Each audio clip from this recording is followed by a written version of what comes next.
Welcome to Nanak classes. दोस्तों, Nanak classes के YouTube channel पे आपका स्वागत है। आज है 17 सितंबर और 17 सितंबर 2024 के जितने भी most important Rajasthan current affairs के क्वेश्चन बनते हैं, आज हम उनका डिस्कस करेंगे। पूरा वीडियो ध्यान से देखना और लास्ट में मैं आपसे क्वेश्चन पूछूंगा जिनके जवाब आपको कमेंट बॉक्स में देने हैं। आज हम पढ़ेंगे राजस्थान में निक्षय मित्र बनाए टिब्बी हराएं अभियान, राजस्थान की पहली स्वतंत्र पंप भंडारण परियोजना शुरू और सीनियर स्विमिंग चैंपियनशिप में राजस्थान के पदक। पूरी विस्तृत चर्चा इस वीडियो के माध्यम से करेंगे और साथ में हम करेंगे राजस्थान शुद्ध सार संग्रह। किसकी चर्चा? राजस्थान डेली शुद्ध सार संग्रह की चर्चा भी करेंगे। डेली 7:30 पर आपको एक क्लास मिलती है। संडे के दिन वीकली और फिर मंथली क्लास मिल जाती है। तो करें स्टार्ट। सभी प्यारे साथियों को प्यार भरा नमस्कार। और सुबह उठकर हम एक टारगेट लेते हैं, उस टारगेट को प्राप्त करने के लिए पूरी जी जान लगा देते हैं पूरे दिन। और मैं उम्मीद करता हूं कि जब से मैंने ये लक्ष्य को लेकर और टारगेट को बनाकर तैयारी करने का जो मुहिम मिशन कामयाबी शुरू की है, निश्चित आपने गौर किया होगा और आप भी सुबह उठकर अपने लक्ष्य को निर्धारण करते होंगे।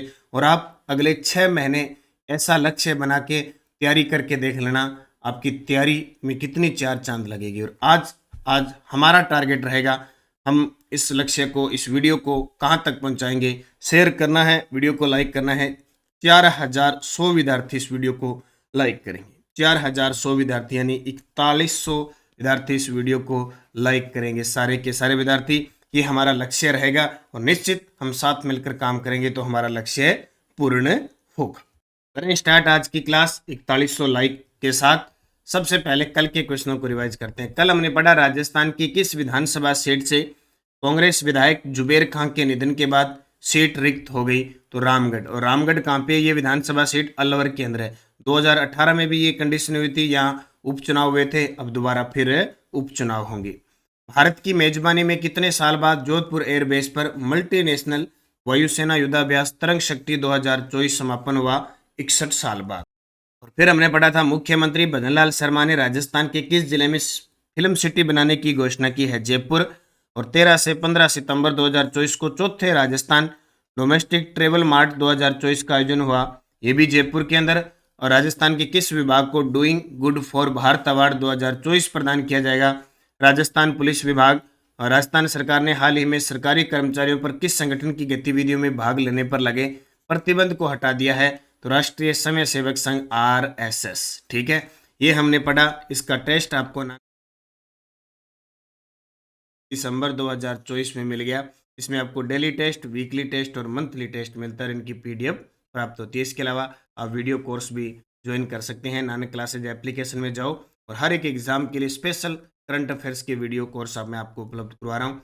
और इसी के अलावा नानक क्लासेज शिव सर नाम से आप टेलीग्राम ज्वाइन कर लो सारे विद्यार्थी। वीडियो की डिस्क्रिप्शन में लिंक है, वहाँ आपको इसकी शाम को PDF भी प्राप्त हो जाती है, प्लस इन क्वेश्चनों के क्विज भी प्राप्त हो जाते हैं। और जो भी मैं क्लास लेता हूं, जैसे पशु परिचर की क्लास चल रही है, मार्च महीने की क्लास ली थी, उसकी PDF मिल गई। वीकली क्लास थी, उसकी PDF वगैरह सारे मिल जाती है। और आप मुझे पर्सनली इंस्टाग्राम पर भी फॉलो कर सकते हैं। अब करें स्टार्ट आज की क्लास। पहला प्रश्न, 9 सितंबर से 2 अक्टूबर 2024 तक राजस्थान सरकार द्वारा टीबी उन्मूलन के लिए कौन सा अभियान चलाया जा रहा है? जी बिल्कुल, टारगेट है हमारे देश, हमारे प्रदेश को 2025 तक टीबी से मुक्त करना है। तो इसके लिए जोरों शोरों से तैयारी चल रही है। अभियान चलाए जा रहे हैं कि टीबी का उन्मूलन करना है। तो 9 सितंबर से लेकर 2 अक्टूबर 2024 तक राजस्थान सरकार द्वारा टीबी उन्मूलन के लिए कौन सा अभियान चलाया जा रहा है? निक्षय मित्र बनाए टीबी हराएं अभियान। निक्षय मित्र बनाए टीबी हराएं अभियान मतलब गांव गांव क्षेत्र में टीबी पाँव न पसारे हमारे गांव, इस मुहिम को लेकर चले हैं। और ऐसे मित्र बनाए हैं जिनका काम है टीबी की रोकथाम के लिए जागरूक करना। निक्षय मित्र बनाए टीबी हराएं अभियान चल रहा है हमारे राजस्थान के अंदर। 9 सितंबर से 2 अक्टूबर 2024 निक्षय मित्र बनाए टीबी हराएं अभियान। इसको जरूर याद रखना, क्योंकि हमने टारगेट लिया है 2025 तक हमें मुक्त करना है टीबी को। बूस्टर डोज देखो क्या क्या काम किया जा रहा है टीबी को समाप्त करने के लिए। टीबी मुक्त ग्राम पंचायत अभियान की शुरुआत प्रथम चरण अगस्त 2022 में चला, द्वितीय चरण फरवरी 2024 में और अभी तृतीय चरण जुलाई 2024 में चल रहा है। लक्ष्य 2025 तक टीबी को मुक्त करना। और अभी जैसे ही टीबी मुक्त ग्राम पंचायत अभियान चल रहे हैं। लगातार इस शुरुआत जब हुई थी तो 29 ग्राम पंचायतें टीबी मुक्त हो गई थी और अभी चिकित्सा विभाग द्वारा वर्ष 2024 में 9,325 ग्राम पंचायतों में यह अभियान आयोजित किया जा रहा है। कौन सा?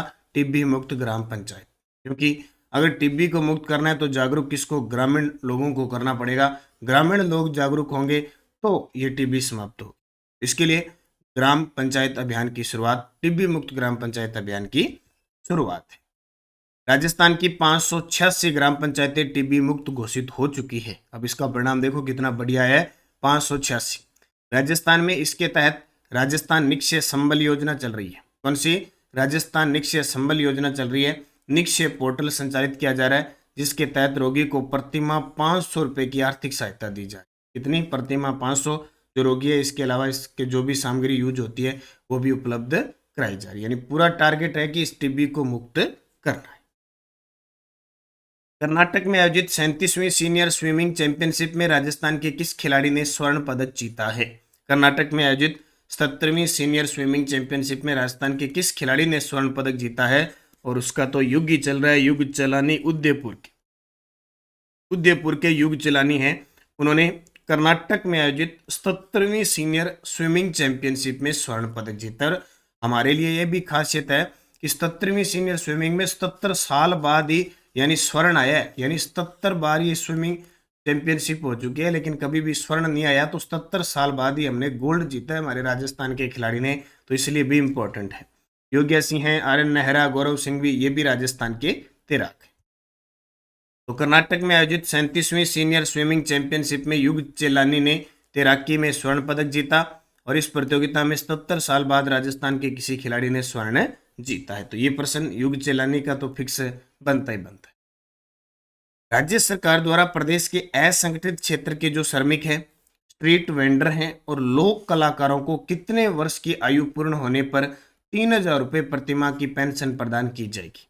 हाल ही में घोषणा की है राजस्थान सरकार ने के वित्त विभाग ने कि जो असंगठित क्षेत्र के श्रमिक हैं, असंगठित क्षेत्र के श्रमिक यानी एक तो संगठन संस्था में श्रमिक काम करते हैं, एक जो असंगठित होते हैं जो खुले में काम करते हैं, स्ट्रीट वेंडर्स वाले हैं जो रेडी वगैरह लगाते हैं बाजारों में और जो लोक कलाकार हैं उनको कितने वर्ष की आयु पूर्ण होने पर 3,000 रुपये प्रतिमाह की पेंशन प्रदान की जाएगी? 60 वर्ष। कितने? 60 वर्ष की आयु पूर्ण होने पर। तो राज्य सरकार द्वारा प्रदेश के असंगठित क्षेत्र के श्रमिकों, स्ट्रीट वेंडर और लोक कलाकारों को 60 वर्ष की आयु पूर्ण होने पर 3,000 रुपये प्रतिमाह की पेंशन प्रदान की जाए। ये थोड़ा सा आपको याद रखना है, इंपॉर्टेंट क्वेश्चन पूछा जा सकता है। वैसे नॉर्मल अगर 55 से 75 पेंशन देखें तो सरकार 1150 रुपये दे रही है और बाकी अलग अलग में किसी में 75 से ऊपर होने पर 1,500 रुपये दिए जाते हैं। कहीं कुष्ठ रोग, सिलिकोसिस है जो उनको 1,500, इसके अलावा दिव्यांगजन है उनको 1,250 रुपये, मतलब अलग अलग कैटेगरी में अलग अलग दिए जाते हैं। लेकिन नॉर्मल न्यूनतम 55 से 75 को 1,150 रुपये प्रतिमाह पेंशन दी जाती है। कोल इंडिया लिमिटेड और RUVNL मिलकर काली सिंध तापीय परियोजना झालावाड़ में कितने मेगावाट की इकाई स्थापित करेंगी? कोल इंडिया जो लिमिटेड कंपनी है भारत सरकार की वो, और राजस्थान ऊर्जा विकास निगम लिमिटेड जिसकी स्थापना 2018 में हुई थी, ये दोनों मिलकर काली सिंध तापीय परियोजना, ये काली सिंध तापीय परियोजना झालावाड़ में, ठीक है, में कितने मेगावाट की इकाई स्थापित करेंगे? 800 मेगावाट की। कितनी? 800 मेगावाट की इकाई स्थापित करेंगे। तो कोल इंडिया लिमिटेड और RUVNL की संयुक्त साझेदारी में क्या क्या होगा? सबसे पहले एक तो तापीय परियोजना का समझौता हुआ है। तापीय परियोजना, पहली परियोजना के अंतर्गत काली सिंध तापीय परियोजना झालावाड़ परिसर में 800 मेगावाट की इकाइयां या किसी अन्य पीट हेड ग्रीनफील्ड कोयला परियोजना की स्थापना की जाएगी। यानी अब काली सिंध देखो, तापीय परियोजना ये अनवीकरणीय ऊर्जा संसाधन है, ठीक है, और परंपरागत ऊर्जा संसाधन है। जैसे सूरतगढ़ है, छबड़ा बारा है, कोट्टा है, ठीक है, ये सारे के सारे तापीय में आते हैं। और काली सिंध ये भी आती है। काली सिंध के अंदर अभी फिलहाल 2 इकाइयां चल रही है 600 वाट की, 1200 मेगावाट बिजली उत्पादित की जा रही है। और आपको बता देता हूँ, आपने कई बार देखा होगा, एक होता है सुपर थर्मल पावर, होता है ना। सुपर थर्मल पावर क्या होता है? जिसकी कोई भी उस प्लांट की उत्पादन क्षमता 1000 या 1000 मेगावाट से अधिक होता है, उसको कहते हैं सुपर थर्मल पावर। एक होता है सुपर क्रिटिकल थर्मल पावर, वो होता है जिसकी एक इकाई 500 मेगावाट या उससे अधिक होती है। और एक होता है अल्ट्रा मेगा पावर प्लांट। तो वर्तमान में राजस्थान में अल्ट्रा मेगा पावर प्लांट तो कोई है नहीं, क्योंकि उसका मतलब है भी किसी जो प्रोजेक्ट है उसकी 4000 मेगावाट या उससे अधिक क्षमता होती है। तो अल्ट्रा वाला तो है नहीं। अभी सरकार ने 2022-23 में घोषणा की थी कि छबड़ा को हम बनाएंगे। तो ये जो काली सिंध तापीय परियोजना है, अब इसकी 2x600 इकाइयाँ, इसका मतलब ये किस में आता है, ये जो आता है वो सुपर क्रिटिकल थर्मल पावर में आता है। कारण कि 500 मेगावाट की एक ऊपर इकाई भी है और 1000 मेगावाट से ज़्यादा उत्पादन हो रहा है। तो ये काली सिंध जो आता है ये सुपर क्रिटिकल थर्मल पावर के अंदर आता है। अभी इसने कोल इंडिया के साथ समझौता किया है। दूसरा इनका समझौता है अक्षय ऊर्जा परियोजना।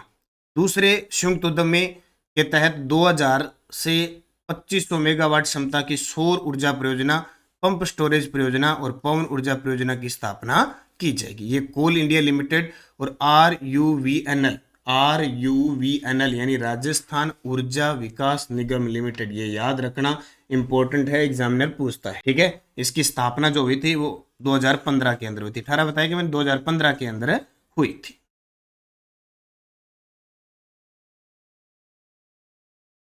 एक और याद रखना, एनटीपीसी ग्रीन एनर्जी और आरयूवीएनएल के संयुक्त उपक्रम, एनटीपीसी ग्रीन एनर्जी और आरयूवीएनएल के मध्य ज्वाइंट वेंचर बनाई जाएगी। यह उपक्रम 25,000 मेगावाट की सोलर, विंड, हाइब्रिड एनर्जी सहित नवीकरणीय ऊर्जा परियोजनाओं की स्थापना करेगा। ये तो थोड़ा सा ध्यान रखना, आजकल अक्षय ऊर्जा निगम लिमिटेड वगैरह तापीय परियोजना इन पे खूब सरकार, क्योंकि सरकार ने अब की बार जल और ऊर्जा पे ही काम किया है। तो देखो इनको जरूर याद रखना, साझेदारी वाले क्वेश्चन पेपर में आते हैं। तनोट बाबलियान पर्यटन सर्किट का भ्रमण कराने के लिए ऑनलाइन पास प्रणाली शुरू की गई है। इसका प्रबंधन किसके द्वारा किया जाएगा? अब तनोट का नाम आते हैं जैसलमेर में। तनोट 1965 भारत पाकिस्तान युद्ध, भारत ने पाकिस्तान को हराया था, विजय स्तंभ भी बना हुआ है तनोट में। तनोट माता का मंदिर है जिसे थार की वैष्णो देवी कहा जाता है। तो वहां तनोट बाबलियान पर्यटन सर्किट का भ्रमण करवाने के लिए ऑनलाइन पास प्रणाली शुरू की गई है। इसका प्रबंधन बीएसएफ करती है, बॉर्डर सिक्योरिटी फोर्स बीएसएफ है वो इसका प्रबंधन करती है। तो थोड़ा सा ध्यान रखना भी, यहाँ क्या है कि तनोट बाबलियान पर्यटन सर्किट का भ्रमण करवाने के लिए ऑनलाइन पास प्रणाली शुरू की गई है और वेबसाइट का जो विकास है तनोट माता ट्रस्ट द्वारा किया गया है और इसका प्रबंधन सीमा सुरक्षा बल द्वारा किया जा रहा है। और अभी कल परसों मैंने बताया था कि अमृतसर के बाघा बॉर्डर की तरह बीएसएफ द्वारा अपनी तनोट पोस्ट पर भी क्या है अगले साल 2025 से बॉर्डर पर रिट्रीट सेरेमनी की शुरुआत की जाएगी। हालांकि सामने से पाकिस्तान के रेंजर नहीं आएंगे, हमारे भारतीय फौजी ही होंगे। तो तनोट में अभी निर्माण चल रहा है, 25 में तैयार हो जाएगा। भारतीय सेना द्वारा लद्दाख में बनाए गए युद्ध स्मारक में राज्य के किस महावीर चक्र विजेता की प्रतिमा का अनावरण किया गया है? भारतीय सेना द्वारा लद्दाख में बनाए गए युद्ध स्मारक में राज्य के किस महावीर चक्र विजेता की प्रतिमा का अनावरण किया गया है? तो ब्रिगेडियर उदय सिंह भाटी की, ब्रिगेडियर उदय सिंह भाटी। देखो मेजर पीरू सिंह, मेजर शैतान सिंह जी, इनके नाम पर अंडमान निकोबार में द्वीपों के नाम रखे गए हैं। तो ये चर्चा में है, एक झुंझुनू से है और एक जोधपुर से है।